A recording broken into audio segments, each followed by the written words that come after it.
NBA and everything that's going on. All right, we're going to look at the future a little bit. All season long, we've been talking about various awards. And we talked about this award earlier in the season. It was Most Improved Player Award. And at that time, I believe Jerami Grant was the front runner for the award. And, but now, you might say a certain person wearing blue and orange, playing in the city of New York, has had a resurgence wearing Bernard King's old number. He might now be the front runner for people watching. You can see the smile on my face a little bit here. He might now be the front runner for Most Improved. So I asked, is Julius Randle, obviously I'm talking about, is Julius Randle the guy that you'd want for Most Improved? He is a front runner in terms of odds right now. Or is it worth, even though it's this late in the season, even though everybody's got regular season fatigue, is it worth taking a flyer on someone like Jerami Grant? Does Michael Porter have a chance, who's really improved his game? Does Zion Williamson have a chance? I think somebody who should be talked about in terms of somebody who's taken a really amazing leap from year one to year two.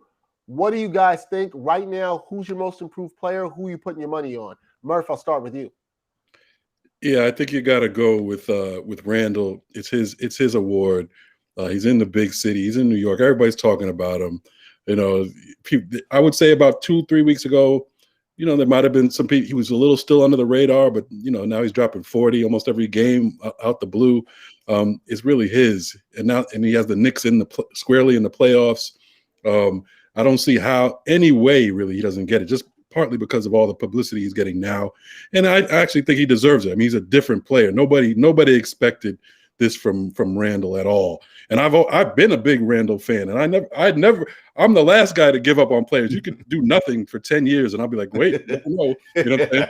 But no, Randle has been a surprise. So I think he actually deserves this award and he'll get it going away. You're right, Jerami Grant. We talked about him at the beginning of the year, but sorry, bro, somebody just took over. The better guy got you, and he's in a bigger city, and he's on the winning team. So that's the deal. As far as Porter, has he gotten better? I haven't really noticed. I think he's been a little bit better on defense, Murph, than he has been. That's just my eyes. I've not looked at any advanced numbers. Maybe Jarod can speak to that a little bit better than me, but he's looked a little bit better on defense. And, I mean, we knew how talented he was offensively, so maybe I think that's the point you're making. It's like, we kind of knew he was dope offensively. It was just more about him staying healthy. I need a bigger jump from him for him to get most improved, because he's basically doing what he's had like a steady progression the way I see it. And then Zion, I don't think he's just played more games. You know what I'm saying? He only played about 20 games first season. He played more games. He's been shooting 60% out the womb. So he's not doing anything he wasn't doing ever since probably junior, senior year of high school. So so I would the assists are up for Zion with him being more of a focal point in offense. So that's maybe something that some people may lean to. Jarod, are you with Murph on this? That this is Randle's award to win? Look, man, we're talking about betting, right? And unfortunately, the numbers say -500, so you ain't gonna be winning a whole lot of money on this, right? It's that's just where we're at. But it is, of course, his award to lose because he's playing on a fourth. Folks, the New York Knicks are the number 4 seed in the Eastern Conference. What the hell is going on out here? Okay, so when you got that and that whole machine, and listen, we live here in Gotham City. Playoff fever is gripping this city right now, and it ain't got nothing to do with the team that might win a title. It is all about the New York Knicks, right? And people are just losing their minds. The narrative is just so heavily slanted in his favor. Porter has seen a jump in his counting stats, and his advanced numbers are better. And you did mention his defense.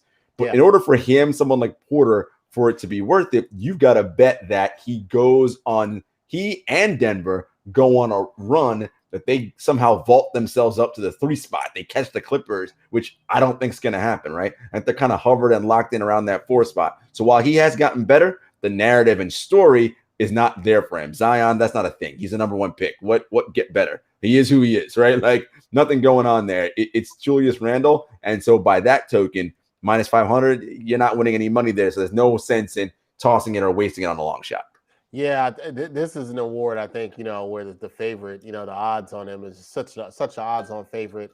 It's even really tough, to be honest. If we're being honest with folks, kind of tough to even bet on this at all. You're not going to get much trying to go with somebody else. It's really a long shot. you made a good point about Porter or somebody having to really lead, I would say, Denver over the next couple of weeks to vault up to that third position.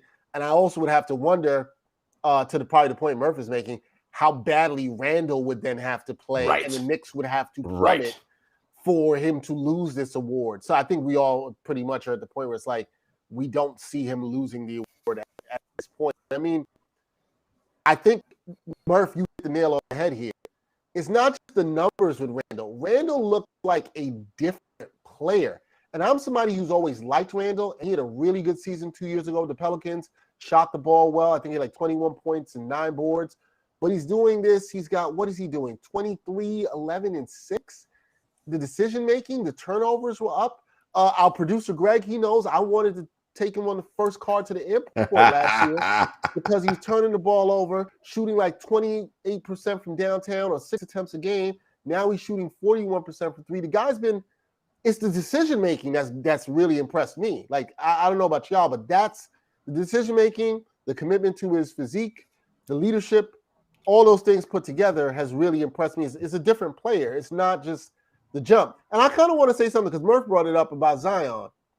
And you kind of brought this up too, Jarod. Do you think that it hurts? Can number one picks ever win the most improved player? Or is it in their eyes like, yo, man, this is what you're supposed to be doing? Right. It's very hard for a number one pick to get most improved, right? It's like you picked you number one for a reason. Like, because we knew you were going to be that dude. Number one picks don't get most improved. They get MVPs, right? That's how they show, oh, we were who you thought we were.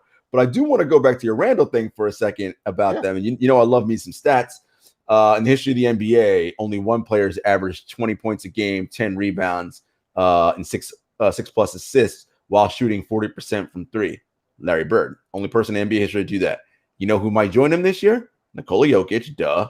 And Julius Randle. What is happening right now? This guy is playing incredible. Of all starting forwards who played at least 45 games, he is 5th in estimated plus minus. 5th. Like, he is that dude. And because of all those injuries, homie might end up making an all-NBA team. Like, now the real question you got to ask yourself is, what do the Knicks do in 2 years? That's the question you ask yourself. When that contract expires, what are you going to do? Look, you don't worry about that. We live for today, man. You got to live for today. Murph, what did you say? I mean, if he keeps playing like this, then that's who he is, and you got to treat him like a superstar.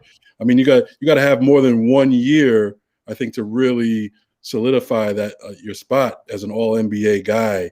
So I do think he's an All NBA guy this year. He deserves it. He's put the Knicks on his back, and like you said, they're a 4 seed in the playoffs, and he's in Larry Bird territory, for God's sakes. But but he's gonna have to come back and do it again next year to get. To really get the respect and get paid. Oh, yeah, absolutely. And the Knicks are in a favorable situation of having a year to see that unless they want to extend him now. But if you're him, maybe you're like, y'all want to bet on myself and play that year out so I can get more of these dollars than the only amount that it's so interesting. It is interesting. I'm with you guys, though. I think he's the most improved player, hands down. If the Knicks stay, unbelievably. Can't believe Jarod said it. I'm saying it, and I know damn well Murph and I, we picked the Knicks to win more than 20 games. Well, you did too, Jarod. No, I did not. I said go the under. I was like, I don't trust this spot. Yep, I said hell no. So you've been really surprised to know the impact. They've been incredible. But I think we're all shocked, even the most optimistic, delusional Knicks fans, and I know a lot of them, even they are like, there's no way I saw this team as high as a 4 seed on, at this late in the season. Nobody saw this on April 23rd that they would be the 4 seed.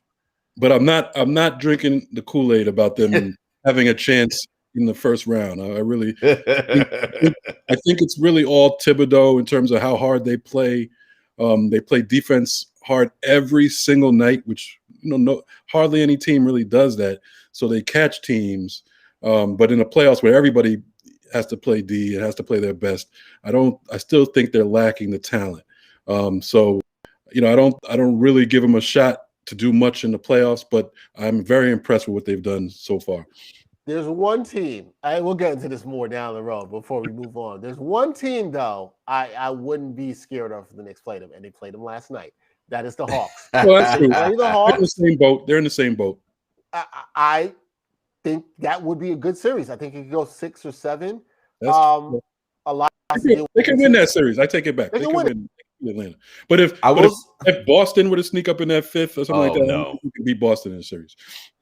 I will say this: Tibbs is doing all the right things, pushing all the right buttons. Yeah, I could. They hit all the right buttons. You can see that. And Murph mentioned they play hard defense every night. Do you know which 2 players lead the league in total minutes? Randle's one. Randle and RJ Barrett. RJ Barrett. Oh wow! And at some point, and at some point, that energy bill comes due.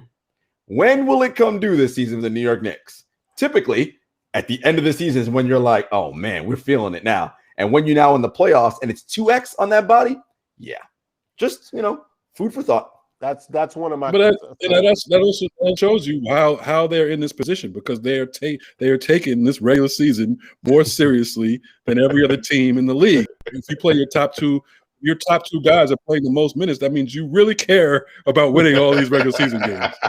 But you know what? You know what? I've been fine with them doing that, because that's how you set a culture. Now you can't continue to do this for years and wear these guys down, but if that's how you set a culture, then that's it. And we were having this conversation in the group chat earlier. I don't know who gets all the credit for this. Some of it has to be Thibs, some of it has to be Randle putting in the work, but Leon Rose, William Wesley. Leon Rose, the culture seems to be, I'm not jumping ahead, it seems to be shifting. And that's all you can ask for any team in a franchise trying to, they're respectable. You got to respect them when you come in the Garden. You got to respect them when they show up on their floor. And this is how you started. So, that's all you can ask. They made a great coaching hire. And they've also been, the personnel-wise, they've made some good moves. So, they're going in the right direction.